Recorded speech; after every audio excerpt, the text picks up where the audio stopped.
Bonjour, c'est Thibault Lambert et vous écoutez Code Source, le podcast d'actualité du Parisien.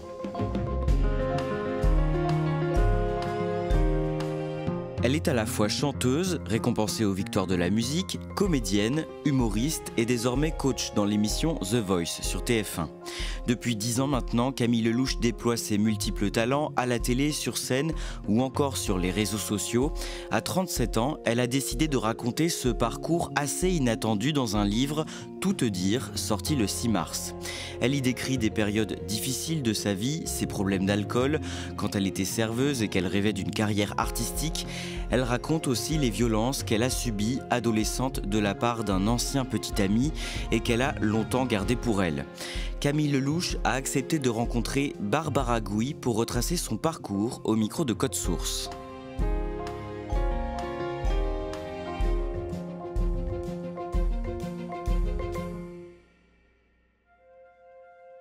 Je rencontre Camille Lelouch dans un café du 11e arrondissement de Paris alors qu'elle est en pleine promotion de son livre. Il est sorti la veille de notre rendez-vous. Camille me rejoint, épuisée par les interviews, mais elle reste souriante et n'hésite pas à ponctuer nos échanges de quelques blagues. Rapidement, le tutoiement s'impose. Dans son livre, elle raconte les moments les plus difficiles de sa vie et dans certains passages, elle s'adresse directement à sa fille, Alma, qui est née en octobre 2022. Camille Lelouch a 37 ans. Elle est née le 10 juin 1986 et elle grandit à Vitry-sur-Seine, dans le Val-de-Marne, en région parisienne. Elle a un grand frère et ses grands-parents viennent 3 à 4 fois par semaine chez elle, car ses parents travaillent beaucoup. J'ai grandi dans l'amour absolu, dans les goûters d'anniversaire, le piano, la peinture, les activités avec ma mère, mes grands-parents, tout le temps, on allait dans les parcs. Vraiment, c'était une super enfance, quoi. Je souhaite avoir cette enfance-là à tous les enfants. Quand elle a 4 ans, Camille commence à apprendre le piano. Sa famille l'emmène aussi voir des spectacles et elle se passionne rapidement pour le chant. Mes premiers souvenirs liés au chant, c'est quand tu regardes les spectacles avec tes parents de village vacances, quoi, tu vois. Et j'ai dû être vraiment subjuguée par une prestation. Déjà, tout ce qui était scène, de voir une femme sur scène avec des très beaux cheveux, un beau maquillage, chanter, danser, avec des paillettes, tout ça, c'est quelque chose qui m'envoûtait, quoi. Je savais pas pourquoi, comment, mais je savais que j'avais envie d'être là, moi aussi, quoi. Quelques années plus tard, Camille avoue à sa professeure de piano que son rêve n'est pas d'être pianiste, mais bien d'être chanteuse. À 15 ans, sa mère la pousse à faire des petits boulots en dehors des cours pour pouvoir se faire de l'argent de poche. Et après le lycée, elle arrête assez vite les études, commence à chanter dans des pianos-bars et devient serveuse à temps plein pour gagner sa vie. Tu sers des gens de plein de milieux, des femmes, des hommes, seuls, gentils, un peu cons, un peu de tout, quoi. Tous les gens qui venaient, je servais beaucoup de grosses tables, ils regardaient toujours à la vitre avant pour vérifier que je sois bien là, parce qu'ils savaient qu'on allait passer un bon moment, quoi. Et moi, j'adorais parce que j'allais les habituer, on rigolait. Et puis, ça m'a appris aussi à découvrir que je pouvais m'abîmer mon corps avec des sciatiques, des tendinites, des trucs. Enfin, c'est un métier qui est très, très intense. Et je trouve qu'il est très, très dur. En 2009, à 23 ans, Camille change de restaurant. Elle commence à travailler à la Terrasse des Archives, à Paris, dans le quartier du Marais, qui compte parmi ses clients de nombreuses personnalités du cinéma et de la télévision, avec qui elle rigole pendant son service. En 2010, après plusieurs auditions ratées, elle passe le casting pour la prochaine saison de La Nouvelle Star, mais elle ne parvient pas à convaincre le jury. Camille continue donc ses prestations dans les pianos-bars, et c'est à cette période-là qu'elle se met à boire de l'alcool. J'avais la phobie de vomir pendant très longtemps. Et donc, pour moi, boire, ça voulait dire vomir. Tu vois, donc, j'ai pas bu pendant très longtemps. Et en fait, un soir, il y avait un bar où on chantait et ils m'ont dit, il y a des shots. J'ai dit, mais c'est quoi des shots? Même à 25 ans, je savais pas ce que c'était. Donc, j'ai dit, je vais goûter. Et j'en ai pris 2. Et en fait, j'ai vu que ça désinhibait, mais dans le bon sens. Que comme je buvais jamais, je me suis trouvé, j'ai trouvé ça trop rigolo. Puis, dans un shot, 2 shots. Puis, le lendemain, un shot, 2 shots, un shot, 2 shots. Et puis, après, un verre de vin. Je commence à aimer ça. Après, première cuite. Le corps commence à s'habituer et puis après, tu finis par boire tout le temps. Quand tu bois comme ça et que tu rentres, je pouvais pas me coucher si j'étais pas un peu pompette, quoi. Donc, les fois où ça arrivait, ce qui était rare, je pouvais pas dormir, quoi, si j'avais pas bu. Pareil, je faisais mes petits concerts, j'étais pas trop connue, j'étais jamais à jeun. J'ai jamais dit je suis alcoolique parce que c'est pas le mot, mais c'est de l'alcoolisme. Et du coup, je me suis laissée dépérir. C'est une période de ma vie où j'ai vraiment dépéri. Je me suis retrouvée à me laver 1 fois sur 3. Je sortais plus de chez moi. J'étais endettée, j'allais plus travailler parce que j'étais tout le temps malade. La vaisselle empilée, les poubelles. Alors que la poubelle, je faisais genre 2 mètres. Elles étaient juste là, j'étais au rez-de-chaussée. T'as plus de fierté, t'as plus de rien. J'étais une loque, quoi. Je faisais plus rien, quoi. Camille reste souvent chez elle et donne de moins en moins de nouvelles à son entourage. Un jour, sa mère, qui commence à s'inquiéter, décide de se rendre chez elle sans la prévenir. Je payais plus mon loyer depuis 3 mois parce que j'avais plus l'argent, parce que j'allais plus travailler. Ma mère le savait pas. Et en fait, elle a sonné à 7h du matin.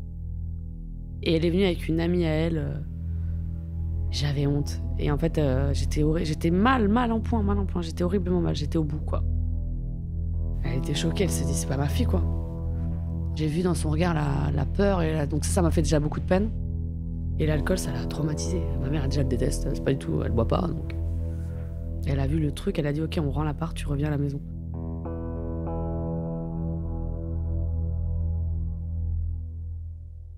À plus de 25 ans, Camille retourne vivre chez sa mère, à Vitry-sur-Seine.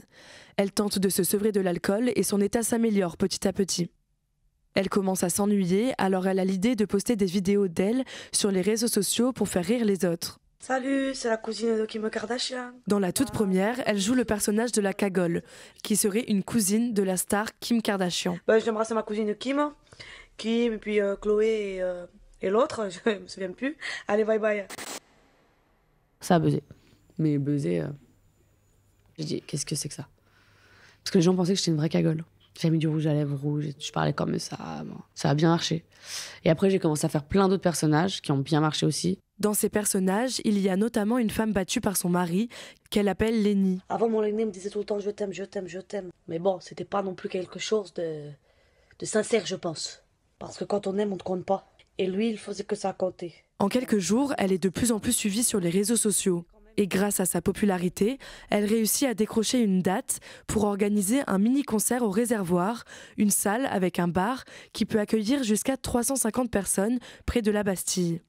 Elle annonce la date sur Internet en espérant pouvoir compter sur sa nouvelle communauté pour venir assister à son premier vrai concert. Le soir même, ça fait environ 1 mois qu'elle est rentrée chez sa mère et qu'elle n'a pas bu d'alcool. Le stress commence à monter. Une demi-heure avant, je me suis dit, ok, en fait, je vais aller chanter, mais je suis à jeun. Et j'étais avec un ami et je commence à faire une espèce de malaise un peu surfroide, en fait, de manque, en fait, une crise de manque. Il m'a dit, mais je vais rien te donner. Ah, j'ai dit, mais vaut mieux pour toi que tu me donnes parce qu'en fait, je vais pas tenir. C'était vraiment comme une crise de manque. Comme un drogué qui a besoin de sa dose, quoi. Et j'avais jamais eu cette sensation-là. Au bar, je cherchais quelqu'un et je me retournais, il y avait personne pour me servir. J'aurais dit, donnez-moi un shot, quoi. Juste un shot. Je l'ai pas eu, le shot. Et horrible. Horrible, j'avais la jambe qui tremblait très très fort, donc j'ai dû mettre un espèce de, comme un drap noir, parce que c'était un clavier, c'était pas un piano à queue à l'époque, je pouvais pas me permettre ces demandes. J'avais un clavier, donc j'ai dû mettre un voile noir, et sur 45 minutes de concert, il y a eu 15-20 minutes où j'avais la jambe qui tremblait et personne ne voyait. C'était la jambe droite de la pédale, donc je devais faire tout du pied gauche, ce qui n'était pas du tout facile. Et sur scène, j'étais en nage, j'ai jamais autant transpiré, je suis pas du tout quelqu'un qui transpire beaucoup. J'étais en nage et en sortant, j'ai eu une nausée de comme si t'avais une gueule de bois, mais sauf que j'avais pas bu. Donc tout le corps se rappelait de cet état dégoûtant, en fait. Et je me suis dit, mais dans ma vie, je n'ai jamais envie de ressentir ça à nouveau. Je trouve ça sale, quoi.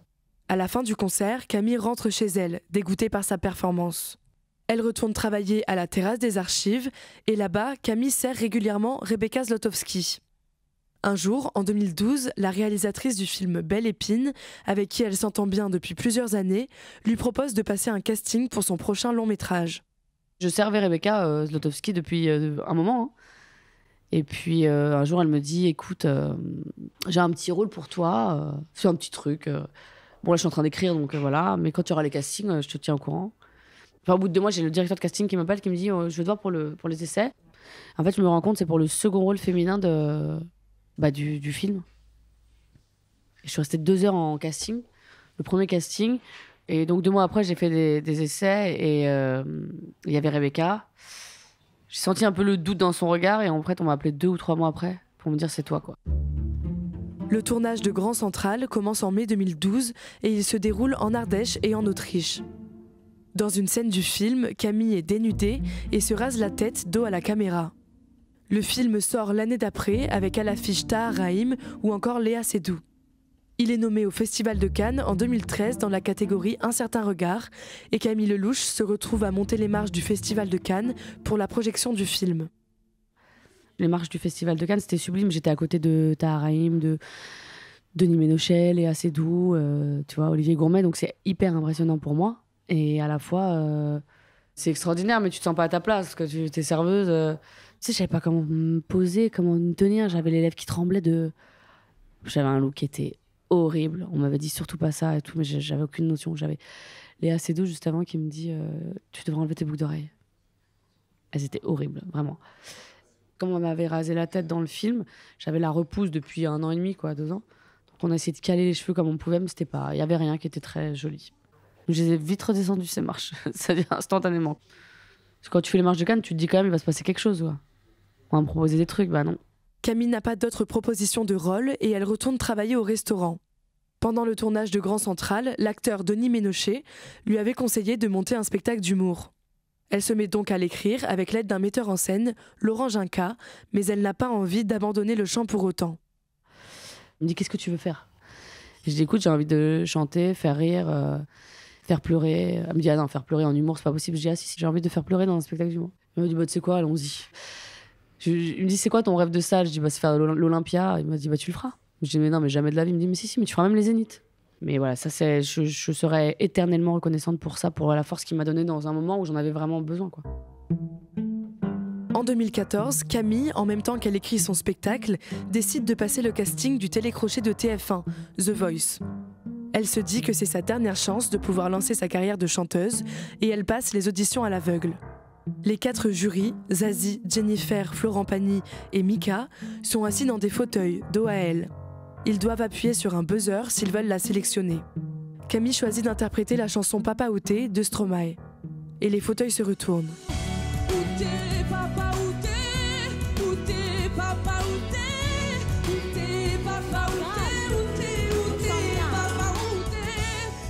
C'était super. En fait, c'est la délivrance à ce moment-là. C'est ah super, je suis dans l'aventure. Combien de temps, je sais pas. Donc ça, c'est ce que je me suis dit. Et puis après, chaque étape était trop importante pour moi. Donc c'est vrai que je souffrais beaucoup. Tu vois, à chaque étape, parce que j'étais dans un truc de si jamais je pars là, on va m'oublier, tu vois, donc fallait que je reste pour moi le plus longtemps possible. Et ça, je le dis par contre régulièrement, si je voulais pas gagner, j'en avais rien à faire de gagner, mais je voulais aller en demi-finale pour pouvoir faire la tournée. Parce qu'avant ça, t'accédais pas à la tournée. Camille va jusqu'en demi-finale. Elle ne gagne pas le concours, mais elle participe donc à la tournée de The Voice. En mars 2016, Camille fait la première partie de l'humoriste Virginie Hoc au Casino de Paris. Le 5 novembre 2017, elle joue la première date de son propre spectacle de chant et d'humour qui s'intitule Camille en vrai au théâtre de la Gaîté Montparnasse à Paris. Et elle n'annule jamais une seule date. J'ai pensé beaucoup à mon grand-père quand il est décédé, que je devais faire le spectacle. Là, c'était très dur. Très, très, très dur. Parce qu'il y avait plein de mots qui me faisaient penser à lui. Non, je me suis effondrée à la fin. Les gens étaient très émus. Ils pleuraient beaucoup. Je lui ai vraiment dédié ce spectacle. C'était très, très dur. C'était comme mon papa, quoi. C'était vraiment mon papa, quoi. Mon grand-père, il m'aurait dit, monte sur scène, en fait. Mais surtout, les gens ont payé. Et puis les gens, c'est un peu triste, mais ils en ont rien à faire. Hein. Tu vois, t'as perdu quelqu'un, t'es malade, ils en ont rien à faire. Par contre, le fait que tu sois là et qu'ils le sachent au début ou à la fin, ils sont en admiration. Ils disent, ah ouais, t'es puissant à ce moment-là et tu vas chercher dans des ressources que tu n'utilises pas quand t'es en forme. Et donc, c'est encore plus puissant ce que tu donnes. La tournée se passe très bien. Elle monte sur les scènes parisiennes qu'elle a toujours rêvé de faire, comme la salle Pleyel ou encore l'Olympia. En 2020, le Covid l'oblige à reporter ses dernières dates. Et à ce moment-là, Camille Lelouch a envie de revenir au chant. Elle fait écouter au slammer Grand Corps Malade une chanson qu'elle a composée il y a longtemps. Ce dernier l'aime beaucoup et lui propose d'ajouter des paroles aux siennes. Le titre en duo Mais je t'aime sort en juin 2020 et cartonne sur les radios. Je t'aime, mais je t'aime, je t'aime, je t'aime, je t'aime, je t'aime, je t'aime du plus fort que je peux. C'est quand même la première chanson que je sors en tant que chanteuse et ça devient une hymne, en plus dans une période où on en a besoin parce qu'on sort du Covid entre guillemets. Et puis après la victoire de la musique. Mais je t'aime, Camille Lelouch et Grand Corps Malade. Félicitations. C'est les premières victoires de toute ma vie et le mot victoire il est puissant chez moi, pardon. Alors je vais te le dire, je déteste pleurer et parler en même temps, c'est vraiment débile. Et ça m'arrive souvent, mais vraiment je suis tellement heureuse. Merci. Ça, c'était absolument dingue, quoi. Puis c'est extraordinaire parce que on est dans des périodes difficiles, c'est compliqué.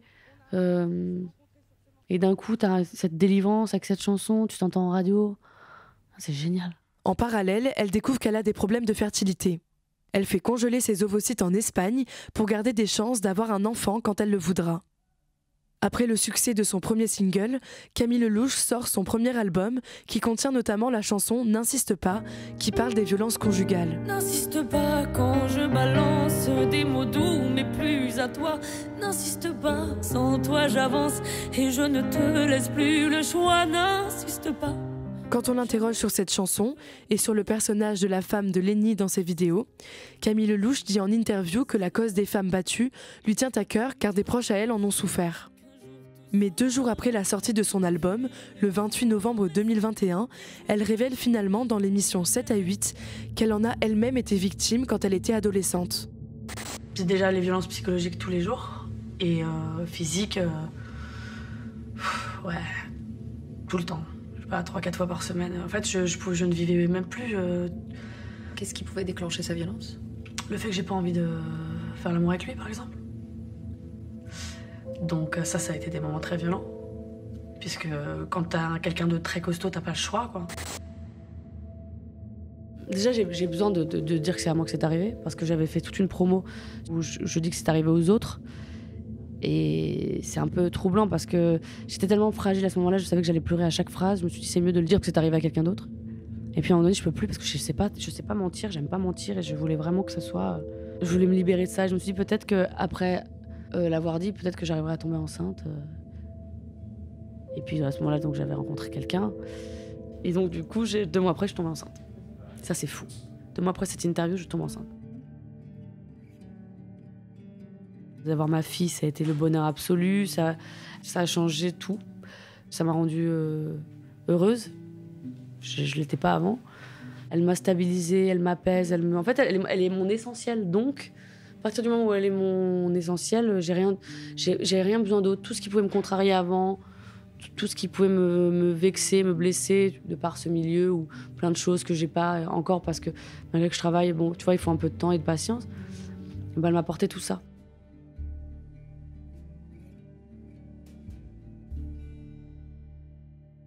Barbara, depuis que Camille Lelouch a témoigné des violences qu'elle a subies dans l'émission 7 à 8, est-ce que c'est plus facile pour elle de raconter ce qu'elle a vécu ? Alors pas vraiment, quand elle a témoigné sur 7 à 8, Camille Lelouch a prévenu que ce serait la première et la dernière fois qu'elle en parlerait. Alors elle a quand même choisi de revenir dessus en détail dans son livre, mais elle ne veut pas se forcer à revivre l'horreur qu'elle a vécue à chaque interview. Elle préfère parler de ce que ça lui a apporté de positif d'oser partager son histoire. Cette année, depuis le 10 février, Camille Lelouch est de retour dans l'émission The Voice, mais cette fois-ci en tant que coach. Qu'est-ce que ça lui fait de réintégrer cette émission ? Elle m'a dit être très contente de refaire partie de cette grande famille. Elle garde un très beau souvenir de son aventure à The Voice. Et donc revenir en tant que coach, c'est un véritable honneur pour elle aujourd'hui. En plus, elle a un statut un peu particulier parce qu'elle n'est pas une des 4 coachs que l'on voit sur les grands fauteuils rouges, mais elle est sauveuse de talents. C'est-à-dire qu'elle peut sauver les talents qui sont éliminés par les autres coachs pour leur donner une seconde chance dans une nouvelle équipe. Et une personne de son équipe atteindra directement la finale et pourra peut-être gagner The Voice. Donc elle a un rôle un peu singulier et ça lui plaît beaucoup. Merci Barbara Gouy, je rappelle que le livre de Camille Lelouch s'intitule Tout te dire et qu'il est édité chez Stock. Cet épisode de Code Source a été produit par Clara Garnier-Amouroux et réalisé par Julien Moncouquiol. Si vous aimez Code Source, mettez-nous des petites étoiles et un commentaire sur votre plateforme audio préférée, Spotify, Apple Podcast ou encore Deezer. C'est ce qui nous aide à nous faire connaître. Parlez-en aussi autour de vous. Les podcasts du Parisien, c'est aussi Crime Story, une affaire criminelle racontée chaque samedi. Et puis Le Sacre, un entretien tous les mercredis avec un ou une médaillée d'or aux Jeux Olympiques et Paralympiques.